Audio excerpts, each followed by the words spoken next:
Егер мен Microsoft компаниясының акцияларына баға беретін болсам, ұзақ мерзімді инвестиция деп баға беретін болатын едім, иә? Өздеріңізде салыстырып көріңіздер. Келесі енді Тесланыкін көре салайық. Тесла уж барлығыңыз білесіздер, Илон Масктың компаниясы. Тесла. Тикері TSLA. Бір күнде 2% шамамен, иә? $3,5 төмендеген. $177 екен қазір бағасы. 5 күн бұрын $26 төмендеген екен. Тесла компаниясы төмендеп жатыр. Bir айда $7 төмендеген. 6 айда $74 төмендеп кеткен екен, 6 ай бұрын $251 болған екен. Bir жылда $16 төмендеген. Бірақ бір жобамен қараңыздар, 2023 жылдың 6 наурызында сатып алып, $193 сатып алсаңыз, қараңыздар, $193 наурыздың 6-сын сатып алып, мына уақытта шілде айының 18-іне $293 сатсаңыз да $100 пайда табады екенсіз негізінен. Мына уақытта да көтерілген, мына жерлерде көтерілген, мына жерде қатты түсіп кеткен. Қазір бірақ қатты түсіп жатыр екен. 5 жыл бұрын сатып алсаңыз, қараңыздар, 5 жыл бұрын небәрі 2019 жылдың 8 наурызы күні әр данасы акциясының, иә, Тесла компаниясының $18,94 болған небәрі. Сол уақытта сатып алсаңыз, әр акциясының үстінен $158 пайда көреді екенсіз. Енді бұл ұзақ мерзімді инвестиция болады екен. Қазір түсіп жатыр екен. Яғни Тесла компаниясы туралы мәліметтер іздеп көріңіздер Google-дан. 2019 жылдар алғаш ашылған кездерім екен, қателеспесем, иә. Негізі сіздерге бір мәлімет айтып кетейін.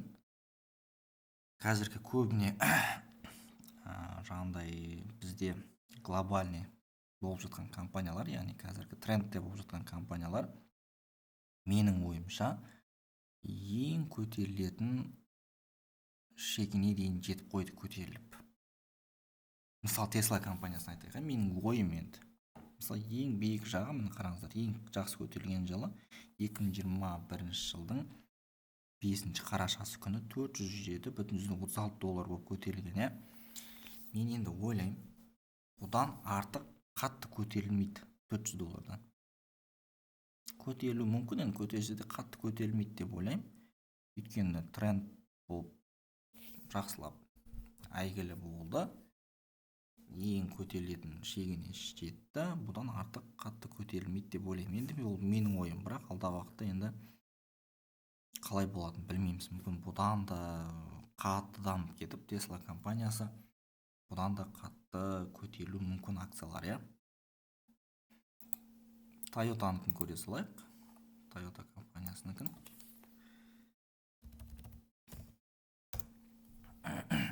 Toyota компаниясы бір күн қазіргі анау Жапонияның несі ғой, иә,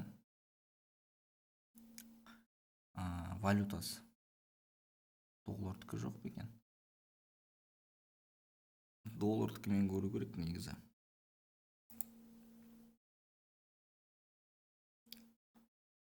Жапонияның валютасын білмеймін енді қандай екен. JPY деп тұр. Бірақ көтерілген екен, иә, бір күнде.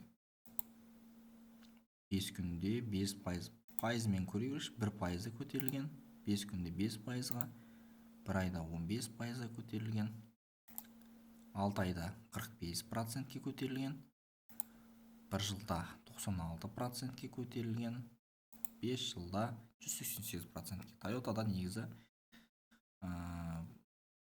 доллармен шаққандағы несін көрсеңіздер болады, бағамын, иә, валютаның қалай болады. Бірақ қарап отырсаңыздар, жобамен қысқа мерзімге де, ұзақ мерзімге инвестицияға да жарайды деп ойлаймын, иә. Басқа да сол сияқты мына жерден компанияларды көре берсеңіз болады екен. Бірақ сіздерге тағы да айтар кеңесім, бір компанияның акциясын сатып алмас бұрын бірінші сол компанияны әбден зерттеңіз, оқыңыз, қандай жаңалықтар болып жатыр, қандай өнім шығарады, қазіргі шығарып жатқан өнімдері халық көп керек ететін, тұтынатын, сұранысқа ие өнімдер болса, онда көбіне сатып алуға тырысыңыз, бір кеңесім болсын. Енді қатты тәуекелге барудың өзі қиын.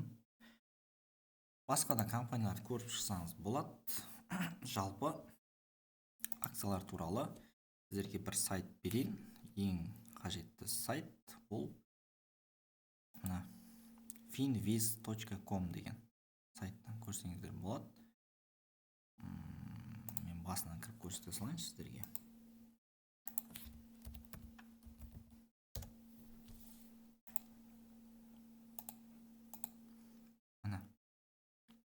Егер ағылшынша болып тұрса, мышканың оң жағын басып, перевести на русский или на казахский деп ауыстырсаңыздар болады. Орысшаға өзгерді.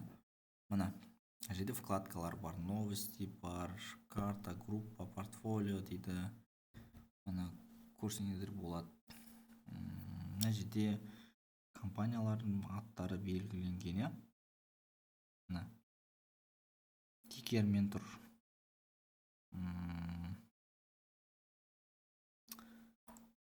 Мына жерде поискқа жазсаңыз болады компанияның атын, тикерін, профиль туралы, жаңағыдай көрейікші, мысалға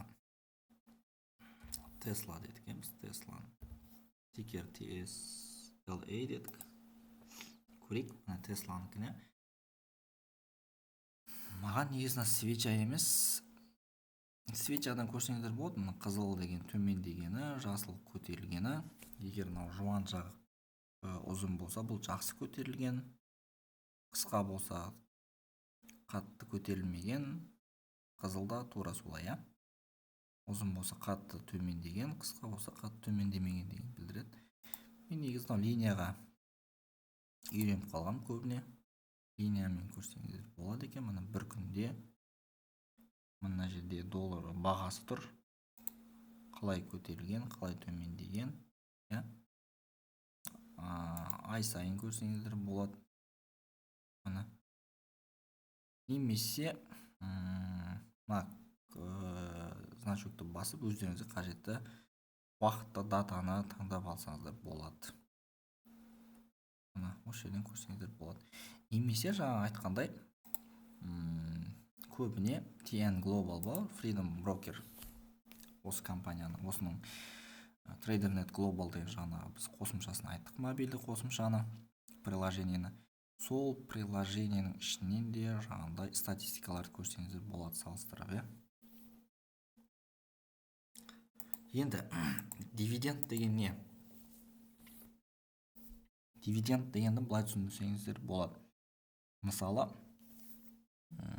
сіздерге жұмыс орындарыңызда бір жылда бір рет мысалға премия беру мүмкін.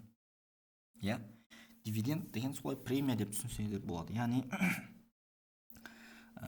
әр компания өзінің акционерлеріне бір жылда бір рет осылай дивиденд төлейді. Алған акциялардың штуғына байланысты төлеу мүмкін. Мысалға, мен былтыр ең алғаш Қазмұнайгаз компаниясының акциялары IPO-ға сатылымға шыққан кезде мен сатып алдым. Қателеспесем 8406 теңгеден сатып алдым. Жобамен бір жылдың ішінде 12 теңгеден саттым. Яғни әр акциясының үстінен 4 теңге пайда көрдім. Енді ол теңгемен. Ал енді дивиденд төлейтін кезде бізге бір жыл болмай беріп қойды. Ол Қазмұнайгаз компаниясы әр акцияға қателеспесем 430 ба, ұмытып тұрмын, 400 теңгенің жобасында берді әр акцияның үстінен дивиденд ретінде. 490 теңге ма, ұмытып тұрмын, интернеттен көрсеңіздер болады. Яғни бір жылда бір рет солай премия ретінде өзінің акционерлеріне береді. Яғни акционер деген не? Мысалға, біз бір компанияның акциясын сатып алсақ, біз де ол компанияның акционері болып саналамыз. Яғни компанияның бір бөлшегін сатып алдық деген сөз. Яғни акционерлерге осылай бір жылда бір рет дивиденд беріп отырады.